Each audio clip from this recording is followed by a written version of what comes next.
Assalamualaikum. Nah, di video kali ini itu khusus untuk para teman-teman yang pejuang diet. Aku bikin video buat menjawab pertanyaan-pertanyaan kalian di DM Instagram. Aku melakukan diet apa dan untuk tips-tips gimana bisa aku langsing secara cepat gitu. Nah, mohon disimak ya. Nanti ini ada video, benar-benar video sebelum aku diet atau 1 bulan sebelum aku diet. Jadi ini video pas lagi ulang tahunnya Alina ya, dan ini setelahnya, setelah 1 bulan diet, bisa dilihat.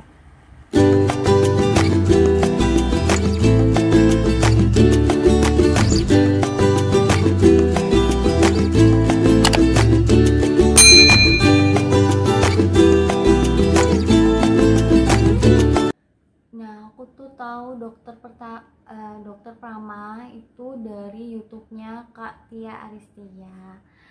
Cuma di situ kan ada beberapa dokter, kan? Bukan dokter Prama aja.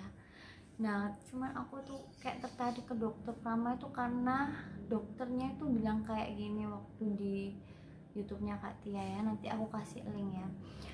Saya tuh lebih menyarankan pasien-pasien saya awal mula diet itu mengatur pola makan dulu daripada fokusnya ke olahraga gitu kan. Juga percuma ya kalau kita olahraga tapi nggak ngatur pola makannya, kan nggak turun gitu.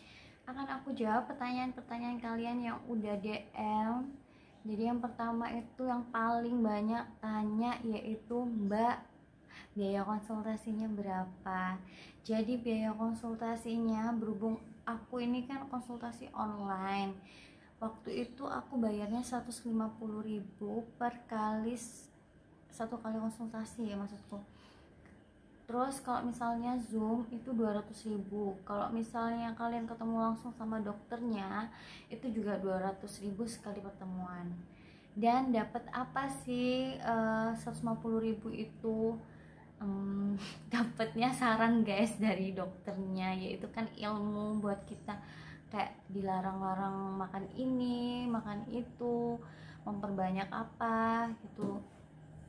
Jadi belum termasuk kayak suplemen, belum termasuk kayak menu-menu. Jadi aku juga nggak beli menu. Oke, pertanyaan yang kedua, Mbak masih makan karbo ya, dietnya no karbo ya maksudnya? Gini ya guys, dari waktu tahap awal aku diet itu masih makan nasi. Jadi bukan maksudnya dari awal no karbo, enggak, ada tahap-tahapnya. Jadi kayak tahap awal tuh kayak melatih kita buat nggak gampang lapar gitu. Terus aku ini udah masuk tahap 2, itu memang no karbo ya. Aku menghindari banget nasi dan lain-lainnya sejenis karbo. Pertanyaan yang ketiga, Mbak bagi tips untuk dietnya dong biar berhasil. Jadi yang pertama tips dari aku itu, 1, kuatin niatnya. Karena kalau kita nggak kuat niat, udah jalan setengah jalan, misalnya itu paling masa-masa sulit untuk diet itu adalah 1 minggu. 1 minggu kalau kita berhasil melewati itu, insya Allah jadi enak gitu, perut kita udah kayak kayak udah dilatih gitu loh. Jadi pertama kuatin niat, yang kedua pilih diet yang cocok. Aku garis bawahin ya, kalau yang cocok buat kalian ya, ini menurut aku cocok buat aku, belum tentu cocok di kalian. Jadi kalian harus pintar-pintar milih diet yang cocok buat kalian. Jadi biar kita ngejalaninnya cocok, jadi ngejalannya itu kayak enjoy, nggak kepikiran kalau ini lagi diet. Itu gampang banget nuruninnya. Terus yang ketiga itu tipsnya itu nggak boleh stres. Kalau misalnya kalian tuh stres, jadi kayak mempengaruhi mood gitu, mau marah-marah, dietnya kalau misalnya nggak turun kalian jadi pusing, jadi kayak putus asa. seperti itu. Jangan, aku juga ngasih tips, jangan sering-sering nimbang, karena nimbang tuh ngaruh banget. Aku soalnya pengalaman pribadi, aku tuh sering banget nimbang, kayak seminggu sekali tuh nimbang ya, itu turun, itu kayak aku langsung kayak lengah gitu, pengennya makan, pengennya cheating, pengennya makan ini, pengen makan enak-enaknya itu, jadinya naik deh lagi gitu. Jadi usahain selama 1 bulan tuh nggak cheating. Jadi kalau ditanyain Mbak berat badannya berapa sekarang, aku sorry nggak tahu ya guys, karena memang aku nggak pernah nimbang, karena aku tuh fokusnya memang fokus ke lingkar. Jadi aku setiap minggu tuh aku beli itu ukur baju cuma 1.000 rupiah aja ya. Itu setiap minggu aku lihat, oh ada perubahan, lingkar dada, lingkar perut itu ada. Jadinya aku tuh kayak semangat gitu, ceritanya seperti itu. Tips yang kelima itu adalah jam makan. Waktunya makan pagi ya makan, makan siang makan, makan malam juga makan. Jangan kalian kayak misalnya diet itu nggak makan pagi, itu salah. Jadi usahakan makan pagi, karena misalnya kalau nggak makan pagi itu biasanya ke makan siang makannya jadi lebih banyak atau lapar gitu. Pilih apa, makanan yang tinggi serat juga, terus protein gitu. Hindarin kayak misalnya gorengan gitu. Aku udah nggak makan sama sekali gorengan. Bukan berarti kayak aku ikan nggak digoreng ya, bukan, kayak gorengan yang ada tepungnya gitu loh, kayak otote, kayak tahu isi, itu udah nggak. Dan pertanyaan selanjutnya, Mbak, olahraganya apa? Nah, olahraganya apa? Selama 1 bulan ini aku belum melakukan olahraga yang kayak apa? Kayak yang giat gitu loh guys, maksudnya. Karena gimana ya? Badanku tuh waktu kemarin 1 bulan kemarin tuh gendut banget, jalan aja gak ngos-ngosan. Dan dokter Prama juga nggak nyaranin buat olahraga apa yang berat-berat itu, karena kalau menurut aku pribadi, kalau misalnya udah pola makan kan biar nggak kaget gitu loh. Biasanya kan makan banyak, terus sekarang makannya diatur, terus olahraganya misalnya giat gitu, takutnya lemes, takutnya kita itu cheating, takutnya makan terus. Kan olahraga itu pasti, setelah olahraga pasti kita lapar kan gitu. Jadi aku olahraganya itu cuma jalan kaki ngelilingin komplek sama dorong sepedanya anak aku aja. Pertanyaan selanjutnya adalah, Mbak, masaknya masih menggunakan minyak apa? Minyak VCO atau minyak apa gitu ya? Nah, aku tuh jarang masak guys, jadi aku biasanya tuh beli di warung. Biasanya kalau di warung kan pasti ada kayak micin, ada gula gitu kan. Itu kalau sedikit sih nggak apa-apa sih kata dokternya gitu. Kalau misalnya aku masak sendiri, aku menghindari itu yang namanya MSG sama gula gitu. Menjaga pola tidur, aku juga nggak kepikiran ya, dulu tuh memang suka begadang nonton Korea. Ternyata pola tidur itu sangat berpengaruh keberhasilan diet kalian. Karena nggak tahu ya, kalau misalnya tidur di jam 10 ke atas itu akan membuat kalian tuh cepat lapar, terus bikin badan tuh kayak gelambir gitu, nggak kenceng gitu, kayak lemes gitu. Pertanyaan selanjutnya adalah menu apa aja yang aku makan, Mbak. Coba share. Jadi ini aku share menu-menunya untuk aku ya guys, misalnya, karena ini tuh dietnya itu nanti aku kasih tahu menu-menu yang aku makannya.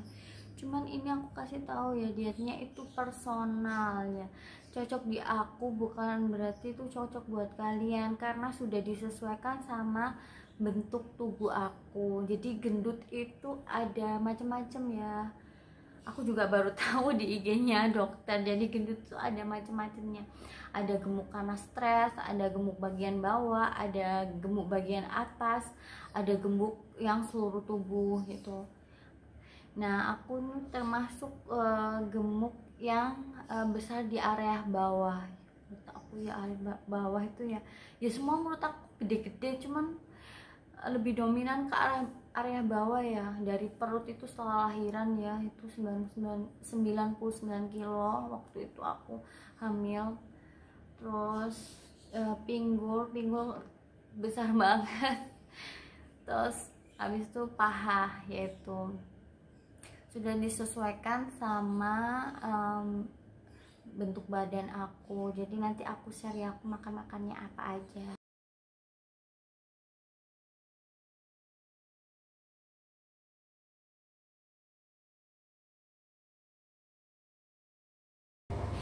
Jadi ini Instagramnya Dokter Prama ya, tinggal kalian klik aja kontak WhatsAppnya, terus bilang kalau misalnya mau konsultasi, nanti adminnya akan mengirim kayak form yang harus kalian isi.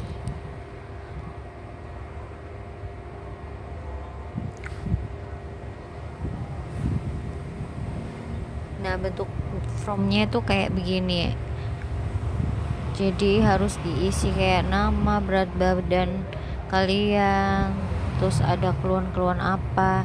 Nah, setelah semua diisi, dikirimkan ke emailnya dokter. Nah, aku mau sharing sedikit tentang gimana sih badan aku kok bisa sampai segendut itu gitu.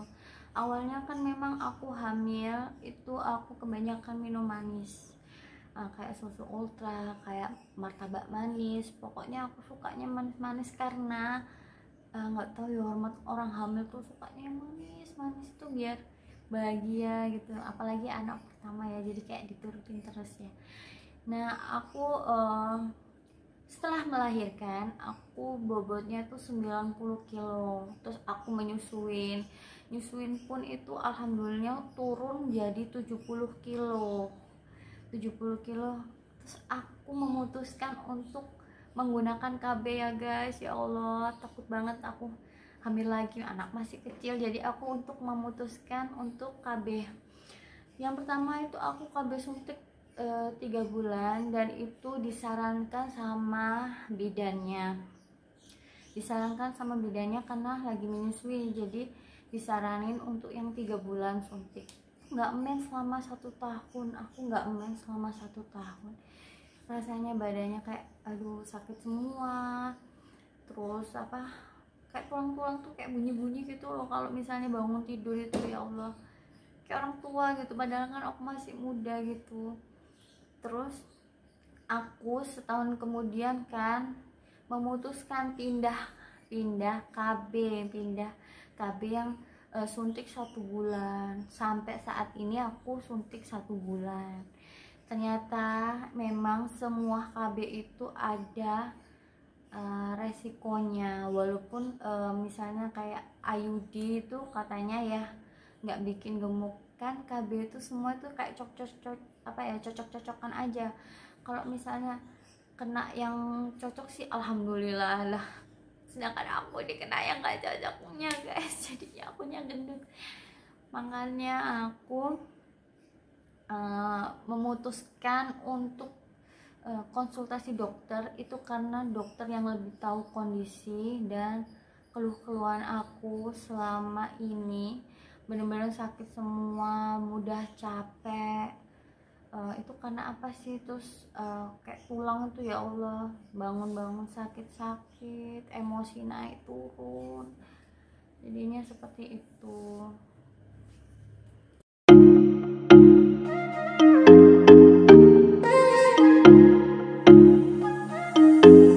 Semoga video ini bermanfaat buat kalian yang mau melakukan diet.